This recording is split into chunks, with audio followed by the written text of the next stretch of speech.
Today I'm going to do a little tutorial on how to disassemble a Microtech Ultratech.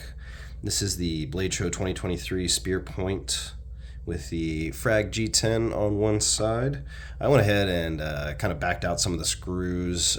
You are going to need this proprietary bit. I ordered this, just went off of Amazon. If yours has the proprietary bits, I'm not sure if they all make them that way now. With the pocket clip, if you don't need it for the body, but you do need it for that, and you don't want to buy one of these, I found the best way to do this without kind of mucking it up with anything is just closing it, drill chuck around it. Will fit it perfectly to get that out. Just back it up real slowly. So this will fit that piece perfectly like that. And then the small end for the screws. So I already backed these out just a little bit to get it started. People seem to be intimidated with taking these apart. They're really not too bad. A couple little springs you don't want to lose. More moving parts than a traditional pocket knife, but it's really not that bad. I'd rather take it apart and clean it than ship it to Microtech and worry about it getting lost in the mail or confiscated or anything. I've never heard about that actually happening, but I guess technically, legally it can. There's some states where they're not legal. Most of the time when I see, or if somebody brings me one, or if I'm having trouble with mine deploying or retracting properly, it just needs a little cleaning. Screws out. So we'll start with taking off the body screws.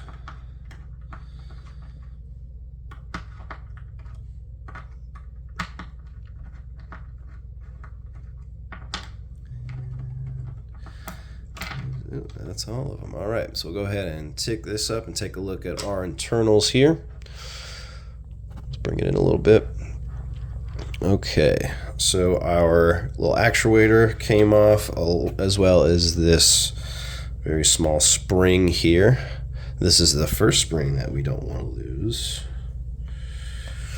Keep that in there, and I'll move that to the side so you can see that actuator moves, is connected to this little guy here, and that tab fits in there, and that will move this internal structure. It's got these two little arms that catch on to the back of the blade, and this little tab that's in here to get the knife in and out. So it's not under really constant spring tension. There might be a little bit in the middle here, but what brings the spring tension on is the action of pushing that actuator forward. The back end will grab onto the knife while this continues to move. This will stay on the back end because it's locked in by this back tab. And as this moves forward, this depresses this tab here. And then once that's depressed, it'll allow the knife to fully deploy. So we will go ahead and just pop this up off of here and hope we don't lose it. And if this does come apart, it's no biggie. You can put them back in. You just got to take a close look. So one of them's got a piece that kind of comes down a little further, and then the other one does not. This has been different in different Microtechs that I've seen, but with this particular one, this longer arm is going to be the one that's always going to go to the rear of the knife. So we'll go ahead and move that out of the way. And this is just simple 4 pieces, just this middle piece, the spring, and these two little arms that connect it. So we'll go and move that up there. And here is this also, as well as a catch to pull the knife back in, acts as a stop to keep the knife from coming out all the way. So if we want to remove the blade, we are going to need to take this out here, and sometimes you can just grab it on. There's not a lot.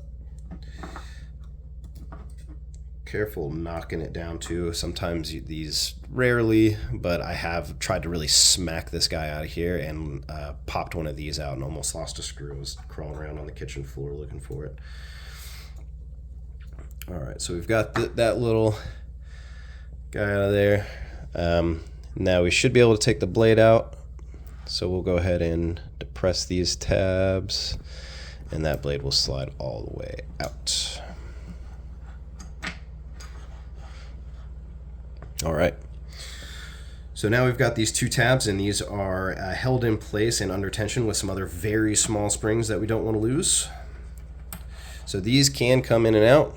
If you're taking apart the knife to clean it, I would suggest doing that. So I can just grab it with some tweezers, and I kind of put my fingers around it because I don't want that spring to go flying. Pull it straight up on out, right into my hand. There we go. So this little spring does just fit into that divot there on this tab. Now you see the tab is closer to one side than the other on these, so there is a proper orientation for these, and it kind of will change the amount of tension that they're on. If the spring is closer to the pivot point, then you might get a little more tension. Maybe not. If you put it back together wrong and it doesn't work, well, you can take it back apart, flip it around. So once those are both out, then you can fully clean it. Use some Q-tips, some alcohol, hit it with the air compressor, get as much gunk out of there as you can. That's usually what'll slow it down or cause a partial or improper deployment. Sometimes if this frame gets bent very slightly, I've seen that cause a problem as well. And you got a different set of issues that this video probably won't fix. All right, so we'll go ahead and get start to get it back together. And we'll get this little spring in its place there, and I will depress the spring with the tweezers. Actually, I'll do it with my fingers first, and then just kind of pop it in there. Oh, easier said than done, I guess. All right, let's use the tools that we have available.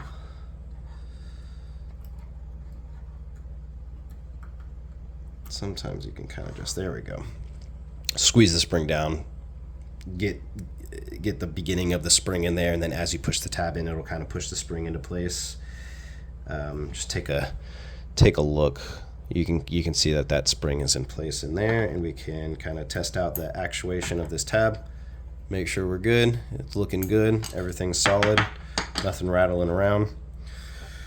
All right. So now we'll go ahead and slide the blade back into place. So we got it into there. We're going to go ahead and need to depress this tab first to get a little further in. And then I'll bring about that far in, not all the way. Then we will get our stop pin. Just drop that right back into there. So you also, I don't suggest maybe very lightly lubricating and then wiping it off as much as you can. I don't load it up with KPL. It's just going to gum it up. It slows down the action on these, actually. I'm not sure what Microtech recommends, or if somebody's got more or better experience with them, but I have found, really lubing up the tracks and lubing up all of the mechanism in here, it just slows things down, and it'll cause more failures than it'll fix. If anyone's got some good suggestions for a good lubricant for these, maybe something light or dry, that would be better.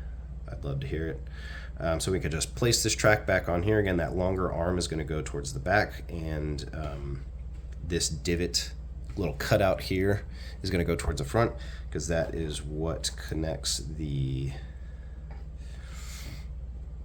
switch to this long actuator. So we've got that piece in place. Now we've got the spring and our switch here, and I like to kind of just put the bottom of it in place, the bottom from my perspective, where it's kind of held open, and then just push it up closed like that. And then we can see how that moves that whole system. And then once that is in place, I will take the top piece and get that back in place there.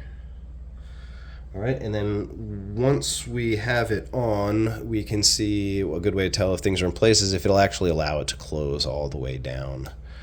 But of course, once we go to deploy it, that'll really tell us what's going on. So we will tighten up our body screws to kind of go around. Probably don't need to. It's not a tire.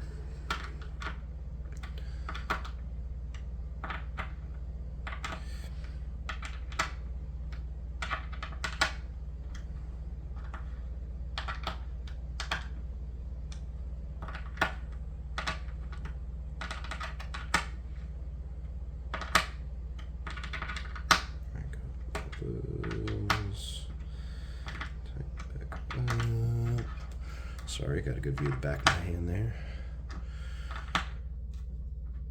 All right, and these do kind of just bottom out. You know, of course, you never want to over tighten anything. So we see a little knife here, and then let's see if I can get this on camera. You can just, nope, not enough space. So go ahead and pull that back, and you can kind of hear it click in place. All right. Good as new. Buddy gave this, actually sold this to a buddy of mine, and he just handed it back over to have me clean it for him. It's a very well-loved, well-used tool here. This is not just a collector's piece for him, as you can see. I'll get this pocket clip back in, get that in place.